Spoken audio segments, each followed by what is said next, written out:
नमस्कार, आदाब, सत श्री अकाल। Myself Ahmad sir, education at the rate Ahmad sir. आपको पता है कि हम लोग एनआईएस के बारे में अपडेट करते रहते हैं। एनआईएस बोर्ड से रिलेटेड जो भी लेटेस्ट खबरें होती है आप तक पहुंचाते हैं सबसे पहले और डेली के हिसाब से अपडेट आपको देते हैं। अच्छा, इवोल्यूशन को लेकर बहुत बड़ी बड़ी खबरें आ रही हैं, वो उसी का अपडेट आपको देना है। ठीक है, इवोल्यूशन में क्या अपडेट हो रहा है ये मैं आपको बताता हूँ। पहली बात, किन किन चीजों का अपडेट हो क्या हो गया, कॉपियां कितनी चेक हो गई। 10th क्लास, एक गर्ल्स का क्वेश्चन था कि 10th क्लास के लिए नहीं बताया, 12th का बताया, 10th का बता देता हूँ। 10th क्लास में डेटा एंट्री हो गई, साइंस हो गई है, पेंटिंग हो गई है, इंग्लिश हो गई है, मैथ्स की कॉपी चेक हो गई, हिंदी की कॉपी चेक हो गई, होम साइंस की कॉपी चेक होना स्टार्ट हो गया। ठीक है, ये सारा अपडेट अभी तक का। ठीक है, अब आ जाते हैं 12th क्लास पर। 12th क्लास में उर्दू हो गई है, चेक हो गई है, राइट।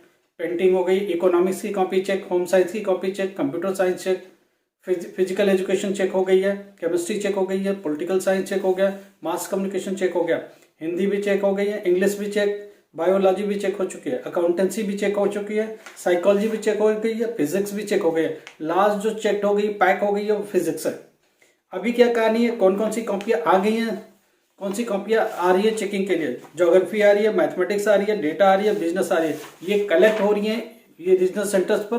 रीजनल सेंटर से पर्टिकुलर सेंटर दूसरे रीजनल सेंटर को जाएंगे और वहां इवेलुएट होंगे। स्पॉट इवोल्यूशन होता है, तो स्पॉट्स पर पहुंचेंगे फिर ये इवेलुएट होकर आपको मिलेंगे, राइट। तो ये सारे अपडेट अभी तक क्या है। सबसे बड़ी बात, अपडेट है क्या चीज, जो इनकी मार्क्स डेटा आने चालू हुए, ये शेयर होना चालू हुआ है, ये बोर्ड में शेयर हो रहा है। अब हेडक्वार्टर में बैठे इनको ले रहे अपडेट कि भाई जो पेपर्स हो गए वो बताओ, एक एवरेज बताओ क्या चल रहा है। तो वो एवरेज पर काम करते हैं, किस में ज्यादा फेल हो रहे हैं। एक्चुअली में मेजर पेपर हो गया है, समझ में आ रही बात। 2-3 पेपर रह गए, इनकी भी अपडेट्स उनको मिलते रहेंगे।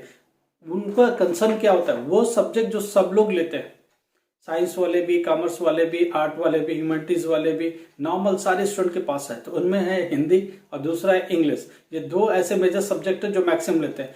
12th क्लास में हिंदी मैक्सिमम 9, मान के चलो 50% के पास हिंदी नहीं होता, इंग्लिश होता है 100% के पास। तो उन्होंने इंग्लिश की रिपोर्ट मांगी है और इंग्लिश की रिपोर्ट बहुत बुरी है, गंदी सी रिपोर्ट आ रही है। गंदी सी रिपोर्ट का मतलब फेल होने के चांसेस उसमें दिख रहे हैं पहली बार इंग्लिश में। तो उन्होंने क्या करा कि एक काम करो, इंग्लिश में ऑलमोस्ट ऐसा बनाओ कि सब पास हो जाए।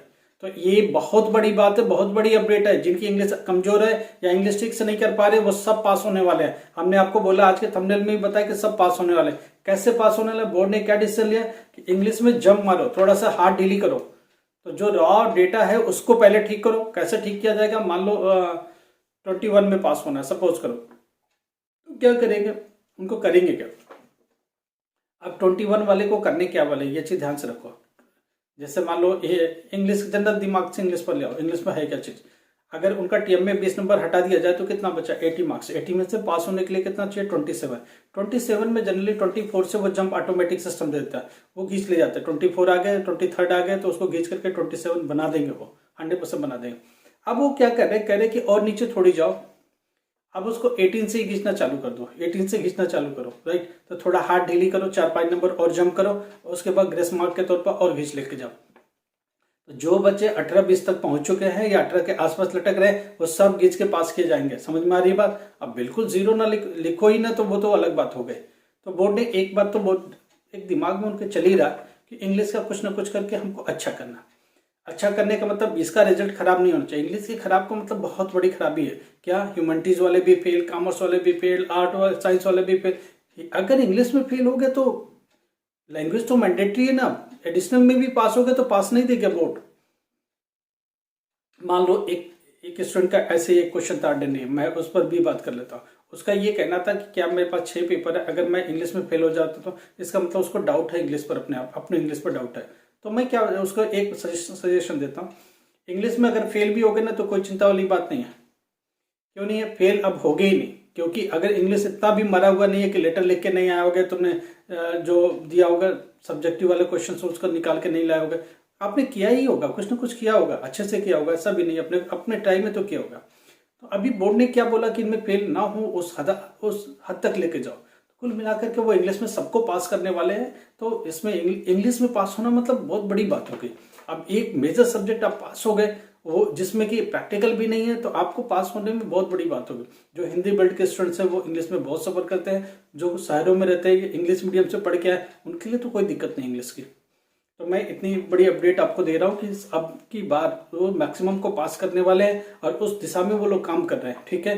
और भी बहुत सारी चीज़ों पर काम चल रहा है। समझ में आ रही बात? जैसे वो मैथमेटिक्स पर भी थोड़ी बात हो रही है, साइंस पर भी बात हो रही है, इसका रिजल्ट अभी वो लेके एनालिसिस कर रहा है। तो जैसे इसमें अपडेट आती है मैं आपको सबसे पहले अपडेट दूंगा।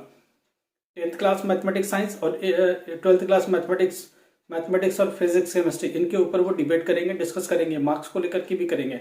ठीक है, तो मेजर सब्जेक्ट के ऊपर डिस्कशन होता है इसमें कि क्या एवरेज आया और बच्चे फेल हो भी रहे तो कितने नंबर से, अगर 2-3 नंबर 4 नंबर बढ़ा दिया जाए तो कितना परसेंट रिजल्ट इंप्रूव हो सकता है। इस पर काम चल रहा है, तो थोड़ा सा वेट करो, बहुत कुछ मिलेगा, इस पर अपडेट आपको मिलेगा। तो थोड़ा सा कुछ कर लेंगे तो हम लोग को बहुत कुछ मिलेगा। जैसे ही और भी अपडेट आता है हम आपको अपडेट देंगे। पहली बार दिवाली की सबको हार्दिक शुभकामनाएं, सबका दिवाली मंगलमय हो और सब लोग गॉड से हमारी दुआ यही है कि सब लोग को अच्छी खासी दिवाली अच्छे से मनाएं, स्वीटनेस के साथ मनाएं। ठीक है, और प्लीज़ सब्सक्राइब करना ना भूलें और शेयर करें एक दूसरे के साथ। Thank you so much.